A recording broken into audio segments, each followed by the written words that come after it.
Reitero, para que quede muy claro, no es posible, ni aquí ni en ninguna parte del mundo, evitar la epidemia. No es posible. Hola amigos, ¿cómo están? Muchos han planteado la posibilidad de que el estrés generado por la pandemia está causando diversas afectaciones, entre ellas, escucha bien, enfermedades físicas y mentales. De ser así, estaríamos lejos de terminar con la pandemia, a pesar de que muchas personas y muchos países les surge sepultar en libros de historia. Pero a ver, intentemos entender mejor de qué va este tema y vámonos por partes.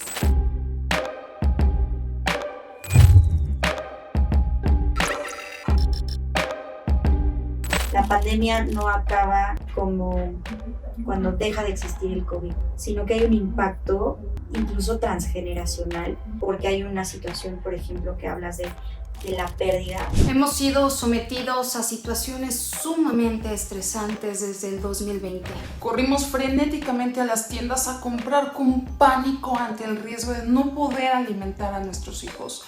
Nos encerramos en nuestras casas e invitamos al huésped más terrorífico, el miedo a la muerte.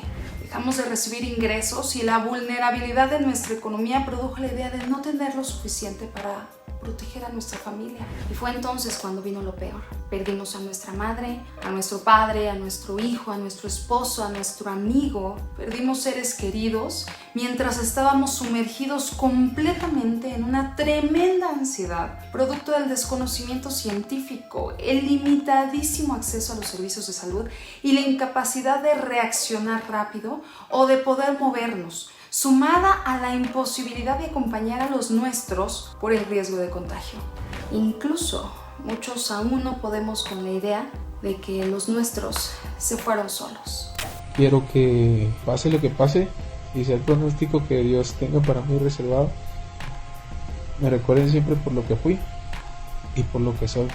No es lo mismo, por ejemplo, perder a alguien al inicio de la pandemia, donde no había información, donde todo era muy inseguro, donde no había vacuna, y aparte, échate el duelo encerrado, porque seguía. Y a pesar de todo, nuestro gran cuerpo tiene la capacidad de recuperar su estabilidad y adaptarse a demandas inciertas, y para lograrlo requerirá cambios de comportamiento fisiológico y psicológico con un consumo de energía relevante. Pero si la duración del estrés se prolonga, si vivimos con él por un largo tiempo, llegará el agotamiento derivado del deterioro de mantener una resistencia continua. Y de acá surge algo llamado distrés, un tipo de estrés dañino que atrofia el hipocampo y que está asociado a varias patologías, es decir, probablemente tu cuerpo se está enfermando por el estrés que te generó la pandemia y no solo por el virus del SARS-CoV-2. Mira, creo que es bien importante hablar de que esta pandemia en términos biológicos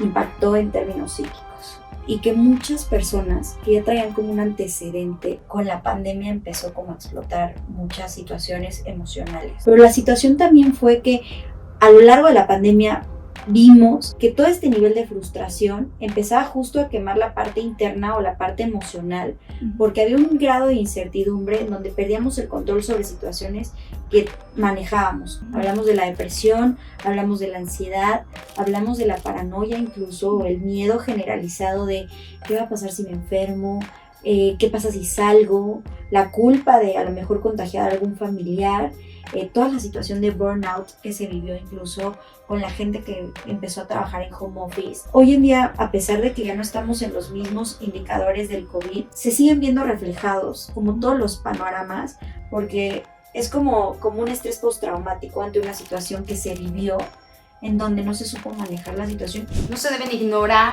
los daños psicológicos que nos provocó esta pandemia, a pesar de que aún no podemos determinarlos con exactitud.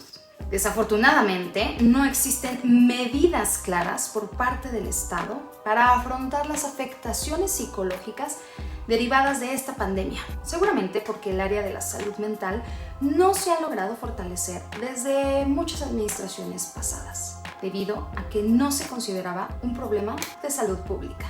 En México hay una poca cultura de la salud mental. Entonces, desgraciadamente, cuando hay una poca cultura de la salud mental, se vuelve todo muy silencioso. porque se vuelve adaptativo. Yo creo que la línea tan delgada entre lo normal y lo patológico se vuelve tan delgado ante una situación que vivimos traumáticamente todos. Sí hay cuestiones silenciosas, pero evidentemente en algún momento explotan cuando hay la mirada del otro.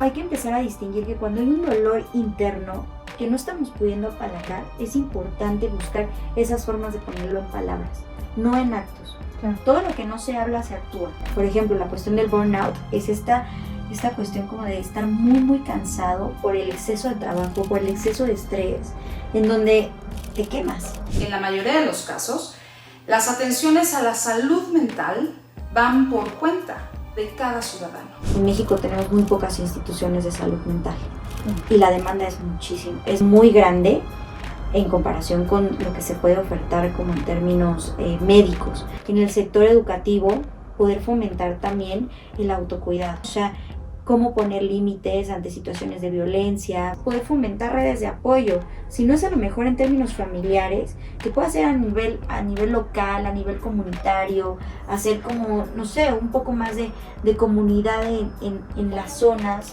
más marginales, yo lo pondría en esos términos, y fomentar también como el de construir esta cuestión de que la salud mental tiene que ser algo negativo, o sea, empezar a resignificar que la salud mental es una de las cosas más importantes en el ser humano porque es con lo que vive y trabaja diario. Pero empezar a quitar como este tabú de que ir al psicólogo o de que incluso pedir ayuda es una cuestión negativa. O sea, creo que hay que empezar a normalizar que sentirnos mal no pasa nada si pedimos ayuda. Y creo que algo importante pues es también ir como honrando la vida de aquellos que sí se fueron. Mientras tanto, lo que tú y yo sí podemos hacer es compartir nuestra experiencia con otros para acompañarnos en este dolorosísimo recorrido. Así que comparte nuestra experiencia, escribe en los comentarios lo que tu salud mental ha experimentado por la pandemia. Yo soy Amy Bañuelos, comparte este video si crees que podría ayudar a tu comunidad digital y sigue disfrutando del contenido de Vámonos por Partes.